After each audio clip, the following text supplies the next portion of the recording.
क्या ये माने कि अब ये जो सारी जंग है वो स्ट्रेट ऑफ हॉर्मूज को लेकर या फिर क्रूड ऑयल को लेकर है, जिस तरीके के पहले भी एक्सपर्ट ये कहते थे कि भाई वेनेजुएला के साथ जो हुआ वही ईरान के साथ होने वाला है, क्या असल लड़ाई असल जंग इसी चीज़ की है? देखिए, ये समझना पड़ेगा, वेनेजुएला और ईरान में ज़मीन आसमान का अंतर है। वेनेजुएला को आपने कुछ ही घंटों में उस पर कब्जा कर लिया था, लेकिन ईरान पर नाइट कब्जा, सूट में आपने प्रेसिडेंट को वहाँ हाँ, नाइट सूट में आप उठा के ले आए थे, लेकिन ईरान में ये स्थिति नहीं है। ईरान के पास 10 से 12 लाख की पैदल आर्मी है, यानी कि 12 लाख लोग उसके IRGC के हैं। तो अगर आप बूट्स ऑन द ग्राउंड भी करेंगे, अगर आप अपने सैनिकों को, US मरीन्स को आप ईरान के अंदर दाखिल भी करेंगे, एम्फीबियस मोड से भी जाएंगे, तो भी वहाँ 10 से 12 लाख जो IRGC के जो सैनिक हैं, जो सोल्जर्स हैं, आपको उनसे सामना करना पड़ेगा।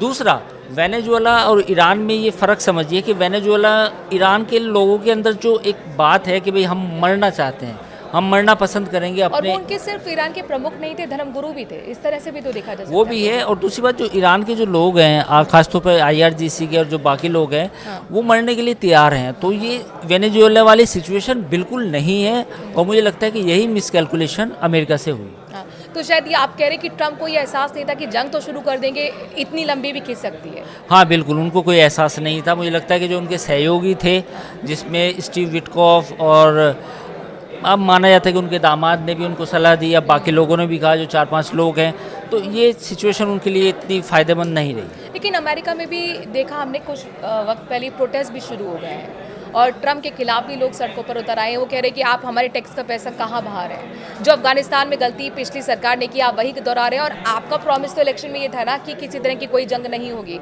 हमारे सैनिक नहीं जाएंगे कहीं भी जान गंवाने के लिए। बिल्कुल मनु, बात तो यही थी, इलेक्शन का उनको यही वादा था कि डेमोक्रेट्स पूरी दुनिया में जंग करते हैं, रिपब्लिकन्स जंग नहीं करते, ये उन्होंने दावा किया था। और उन्होंने कहा था कि जब मैं प्रेसिडेंट बनूंगा तो इस तरह की जो दिक्कतें हैं नहीं आएंगी। लेकिन उनकी कहीं ना कहीं मिसकैलकुलेशन हुई और वो इस जंग में फंसते हुए नज़र आ रहे हैं। क्या ये माना जाए कि नेतन्याहू के जाल में वो फंस गए, जिस तरह से कई थ्योरी सामने आई थी कि इजराइल को तो बदला लेना था ईरान से, और उसमें ट्रम्प को धकेलने का काम कहीं ना कहीं नेतन्याहू ने किया है?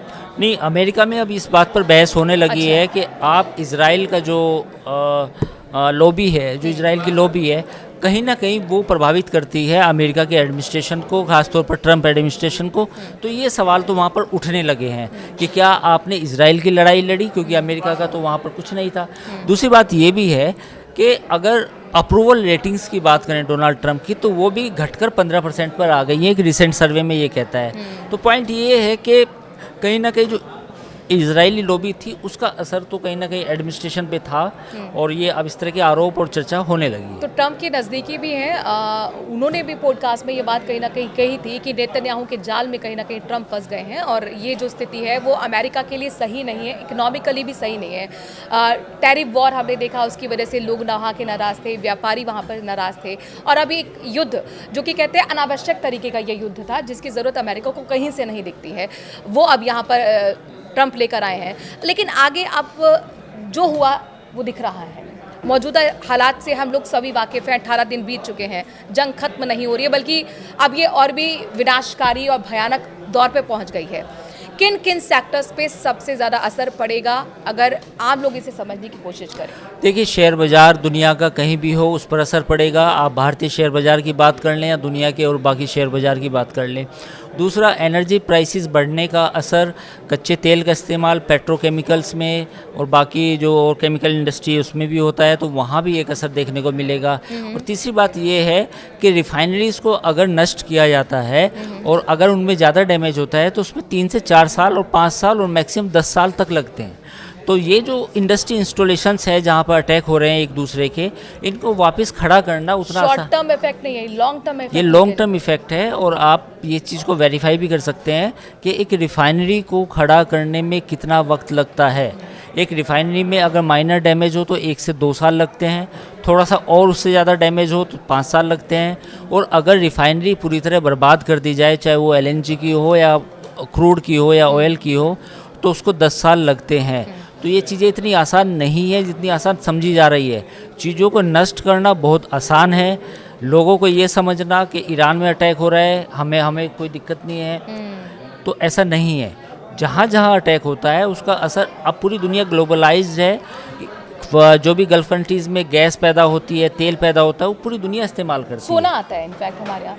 हाँ, हाँ, तो रॉ मटेरियल जितने भी वहाँ से आ रहे हैं तो जाहिर तौर पर उनकी कीमत बढ़ सकती है आने वाले समय में, और महंगाई आपको देखने को मिलेगी। लेकिन यहाँ पर एक चीज़ मैं आपसे और समझना चाहूँगी अंकुर जी, जिस तरीके के हालात इस वक्त बने हुए हैं, क्या ये यूक्रेन और जो रूस का हमने जंग देखा 3 सालों से चल रहा है, उतना लंबा जाएगा, या आपको लगता है कि कहीं ना कहीं अब ये जाके ठहरेगा? देखिए यूक्रेन युद्ध की तो बात ही कोई अब नहीं कर रहा, वो तो युद्ध ऐसा है कि वो भूल चुके हैं लोग, ठीक है, वो तो एक भूला बिसरा युद्ध है। हाँ बिल्कुल, जो आपने कहा कि कितना लंबा चलेगा ये इस बात पे डिपेंड है कि ईरान की मदद में अगर रूस और चीन आएंगे और वो उसे पूरी तरह सपोर्ट करेंगे तो ये युद्ध 2 या 3 साल भी चल सकता है, इसमें कोई ऐसी बात नहीं। आखिर से 2-3 साल, अच्छा, ये एक स्ट्रैटेजी होती है युद्ध में कि पहले इस चीज़ को करना है, फिर इस टारगेट पर आना है, फिर इस टारगेट पर आना है। अब तक हमें ये दिखा कि टॉप लीडरशिप को ख़त्म किया गया अमेरिका इजराइल की तरफ से ईरान में। अब जो है असल लड़ाई ऑयल फील्ड पर आ गई है, जो कि ईरान की सबसे बड़ी ऑयल फील्ड पर हमला किया गया। तो ये अब नेक्स्ट स्टेप क्या होगा, या फिर अगर ये ऑयल फील्ड पर हमला कर रहे हैं तो उसके पीछे की क्या रणनीति है, क्या पर्पस है? मुझे लगता है कि इसमें एक ब्रेक थ्रू आ सकता है, क्योंकि अगर गल्फ कंट्रीज़ की आज मीटिंग है जीसीसी की, तो जीसीसी की मीटिंग के बाद उन्होंने ईरान से कहा है कि आप अपने हमले ना करें वरना हमें भी कड़ा जवाब देना पड़ेगा, we have right to retaliate. तो रिटेलिएट कर सकते हैं? हाँ कर सकते हैं, लेकिन मुझे लगता है कि अगर जीसीसी अमेरिका को या इजराइल को समझाएं कि आप इस लड़ाई को आगे लंबा ना खींचे, साथ ही ईरान भी इस बात पे राजी हो, तो एक ब्रेक थ्रू आ सकता है। लेकिन मुझे लगता है कि ईरान अभी इसको 5-7 दिन या 1-2 हफ्ते और खींचना चाहता है, ज़्यादा डैमेज देना चाहता है। और ईरान की तरफ से जो बयान आ रहे हैं उसमें साफ तौर पे कहा गया है कि हम इस बार सबक सिखाना चाहते हैं। सबक इन द सेंस कि ये जो थ्रेट है अमेरिका इजराइल की गल्फ रीजन में, हम इसको परमानेंटली ख़त्म करना चाहते हैं। तो मुझे लगता है कि अभी ईरान 1-2 हफ्ते की जंग के मूड में अभी और है। और आप देखिए, पिछली अगर जून की हम बात करते हैं 2025 की, तो वो ईरान और सिर्फ इजराइल की लड़ाई थी, तब उसमें अमेरिका नहीं कूदा था, वो भी 12 दिन तक चली थी। वो भी 12 दिन तक चली थी, हालांकि उसमें बाद में ऐसा लग रहा था कि ईरान की तरफ से भी एक गेस्चर दिया गया कि हम भी जंग नहीं चाहते। उस समय इजराइल और अमेरिका ने भी कहा कि हमारे ऑब्जेक्टिव पूरे हो गए, हमने न्यूक्लियर प्लांट्स पे अटैक कर दिया, बात ख़त्म होगी। इस बार ऑब्जेक्टिव क्लियर नहीं है। इस बार जो है ईरान भी मूड में है कि भाई हम रोज़ रोज़ हर साल ये थ्रेट नहीं सहन करेंगे। इंतकाम है। हाँ, और दूसरा क्या है कि इस बार जो उनके जो टॉप लीडरशिप है, जो खामनेई थे, आयतुल्ला खामनेई, उनकी मौत और फिर जो उनके बाद जो बाकी जो लीडर्स जो जिनकी मौत हुई है, तो मुझे लगता है कि ईरान में इस बार पिछले साल के मुकाबले ज़्यादा गुस्सा है। बहुत बहुत शुक्रिया अंकुर जी, इस युद्ध को हमें समझाने के लिए, डिकोड करने के लिए, और ये बताने के लिए कि आखिरकार ये युद्ध कब तक चलेगा, इसका असर आप पर, हम पर क्या होने वाला है। भले हम इस जंग में शामिल ना हो, लेकिन आप लोग इस युद्ध को किस तरीके से देखते हैं, कमेंट के जरिए अपनी राय ज़रूर रखिए। नमस्कार।